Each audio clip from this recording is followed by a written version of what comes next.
Hi all. Let's see the next topic in fifth unit. Other type of design issues that occurs in a pipelining, which are branch hazards.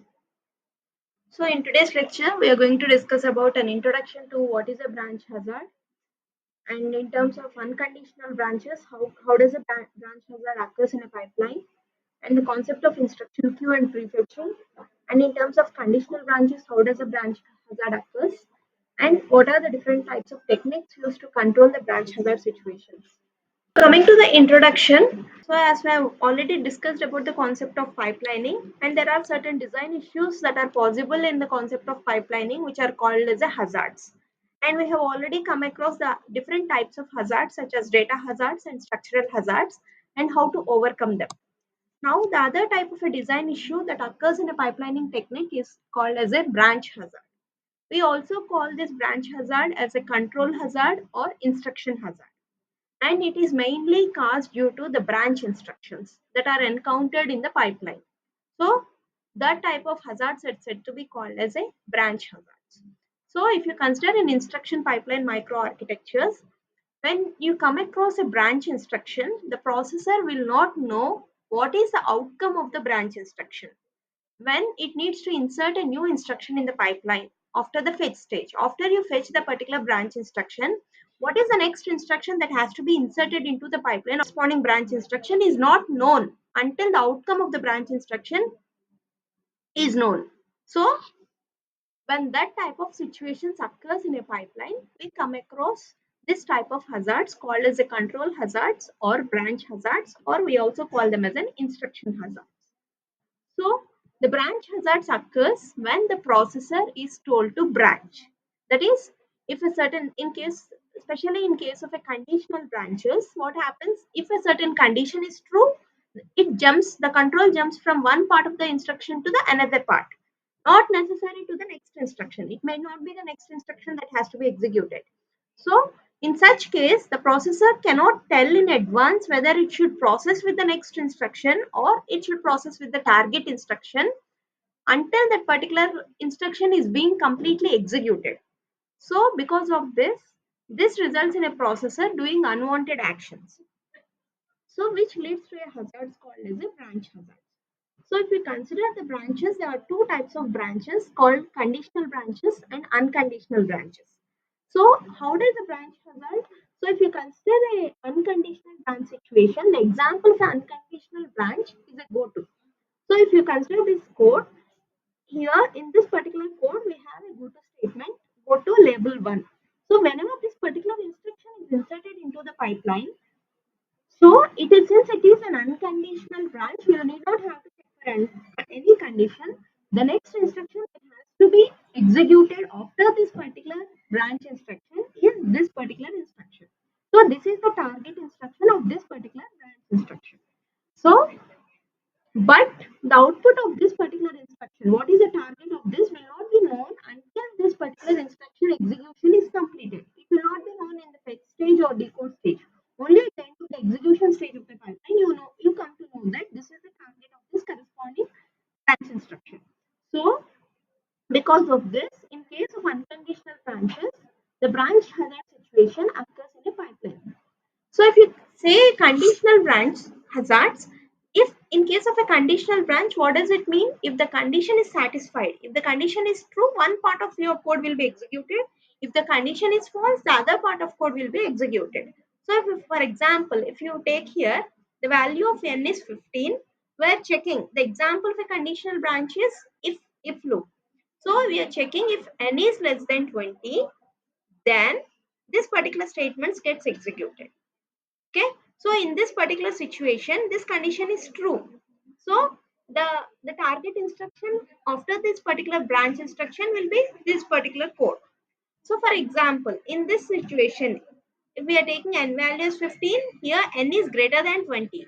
This condition is false. When the condition is false, the target instruction of this particular branch is said to be these statements.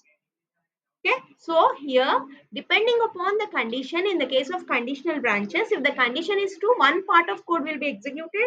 If the condition is not satisfied, the other part of code will be executed. But whatever type of branch instruction it is, whether it is a conditional branch or an unconditional branch, we will come to know what is the target instruction of the corresponding branch instruction only after this branch instruction is executed. After the execution part of this branch instruction is completed, then only the target instruction of the corresponding branch instruction will be known. So because of this situation, when the next instruction has to be inserted into the pipeline after the branch instruction, what the what the CPU does is it will just insert the next instructions according to the program order. But if the target instruction is taken, then what happens? It leads to wastage of the particular instructions which are partially executed. So it leads to a loss of clock cycles. That situation is said to be called as a branch hazard or an instruction hazard. So let us see it with an example. So this is an unconditional branch instruction. Example of an unconditional branch. Let us first see how this particular branch hazard occurs in case of an unconditional branches. Say here I have instructions I1, I2, I3 and IK, and IK is the target instruction of this particular branch, and we have IK plus 1 which has to be executed after IK. So whenever the particular branch instruction is executed, okay, say suppose I2 is a branch instruction. So it is fetched in clock cycle 2 and executed in clock cycle 3. So since this is an unconditional branch, the target of this particular branch instruction will be known at the end of the third clock cycle. But by the time this instruction is being executed, the CPU will place the next instruction I3 into the pipeline and it will be partially fetched. But by the end of the third clock cycle, whenever we know that IK is the target instruction of the corresponding branch instruction, we have to stop the execution of an instruction I3 and fetch the target instruction IK. So that is done. So in this particular clock cycle 4, the execution of the I3 instruction is stopped. So the execution unit is told to do nothing with the instruction I3, and the fetch unit fetches the target instruction of the corresponding branch, which is FK, and executes it in the fifth clock cycle. So because of this, we are having an waste of one clock cycle due to the instruction I3. So this type of situation is called as a branch hazard situation, where you are wasting the clock cycles because of a branch instruction.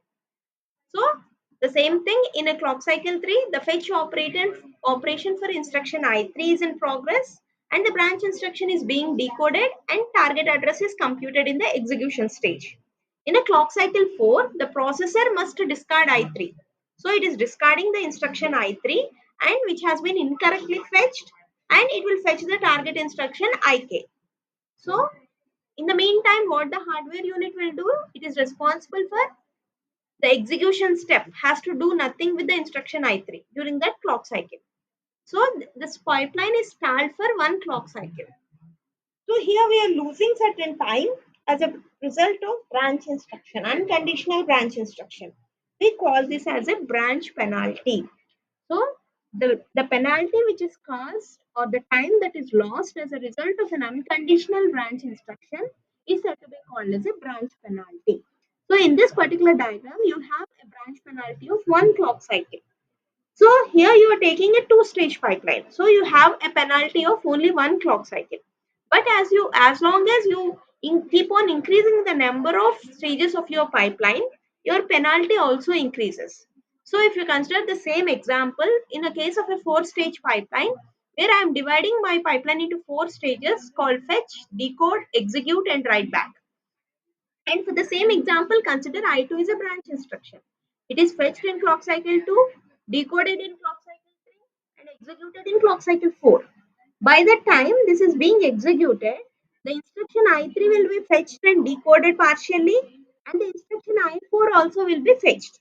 So two instructions are partially executed. When the instruction execution of the instruction I2 is completed, we come to know that the target instruction of this particular branch is not I3 and I4, it is IK.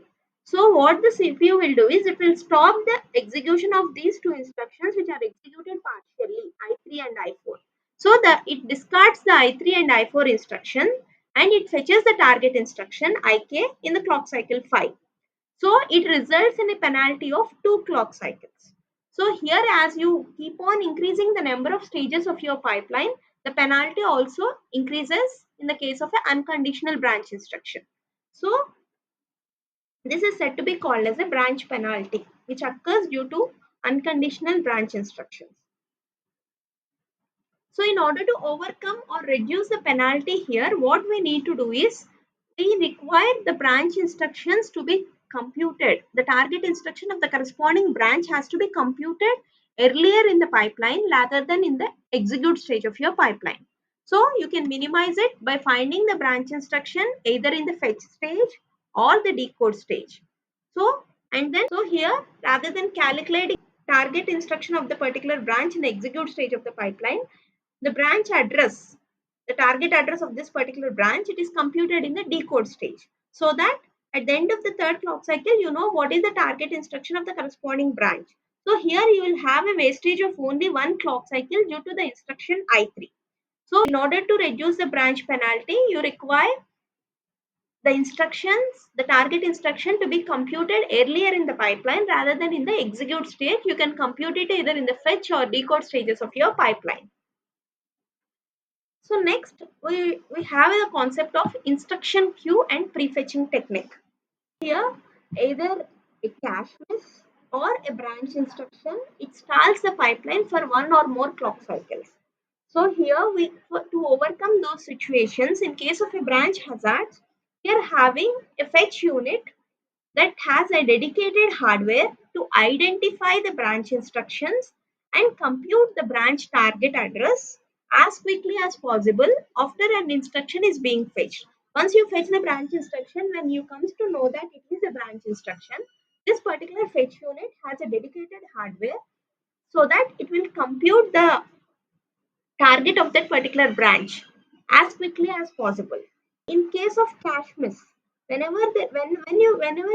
you get a cache miss situation? The instruction is encountered in the pipeline. So whenever a branch instruction is encountered, when the next instruction that has to be placed in the pipeline is a target instruction, that has to be available for the dispatch unit to give it to the execution unit. But if the instruction is not available in the cache, it results in a cache miss. So in case of a cache miss, many processors they use a fetch units that can fetch the instructions before they are needed and put them into the queue. So in order to overcome the cache miss situation, the fetch unit has an instruction queue. All the processors fetch the instructions before they are needed and place them into the queue so that a dispatch unit takes the instructions from the queue and sends them to the execution units. And it also performs the decoding functionalities apart from this. So when the dispatch unit is not able to issue the instruction for execution because of some data hazard situations, then the fetch unit continues to fetch the instructions and place them into the queue. If there is a delay in fetching the instructions, if the fetch unit has a delay in fetching the instructions because of a branch or a cache miss, in these situations, the dispatch unit will continue to take the instructions from the queue and give it to the execution unit. There will not be any delay because the instructions are available in the instruction queue. So, conditional branch introduces an additional hazard which is caused due to the dependency of a branch instruction. So, in order to overcome the cache miss situation and a branch hazard situations, we implement the concept of instruction queue and prefetching techniques in your internally in your hardware. Next, coming to conditional branches. So, till now we have seen how unconditional branch hazards occurs in a pipeline. So coming to next type of a hazards, in case of a conditional branch, so the conditional branch introduces an additional hazard which is caused by the dependency of a branch condition on the result of the previous instruction. So what happens in case of conditional branches? We have a condition. If that particular condition is satisfied, then the particular target instruction will be executed. You have different target instructions. If the branch condition is satisfied, one part of your target instruction will be executed. If the branch is not satisfied, the condition is not satisfied, the other part of code has to be executed. So the decision of the branch cannot be made until the execution of that particular conditional branch has been completed. So If you look at this particular figure, the processor fetches the instruction I3 before it determines whether the current instruction I2 is a branch instruction. So when the execution of I2 is completed and the branch is made, the processor must discard this particular I3 instruction and fetch the target instruction of the corresponding branch, which is IK. So here, the location following this particular branch instruction, we call it as a branch delay slot. One delay slot depending on the time it takes to execute a branch instruction. So here the instructions in the delay slots, they are always fetched and at least partially executed before the branch decision is made and the branch target address is computed. So here in case of unconditional branches, we call them as a branch penalty, but in case of a conditional branches, we call them as a branch delay slots. So there may be one or more delay slot depending upon the time it takes to execute a branch instruction. So here how to overcome this branch delay slots is a technique called delay branching technique is implemented. So delay branching technique can minimize the penalty which is incurred as a cause of conditional branch instructions.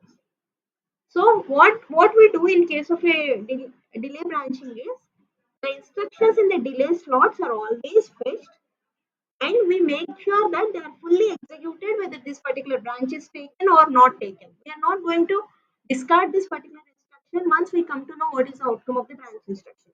We fetch this instruction, we execute them completely, and once the execution of the instruction in the delay slot is completed, then the target instruction will be fetched and executed.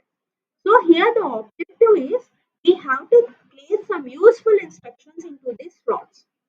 And if there is no useful instruction found in order to place in the delay slots, then this slots has to be filled with the NOP instruction, no operation. So this is how we overcome the branch penalty or delay branching which occurs in case of a conditional branch.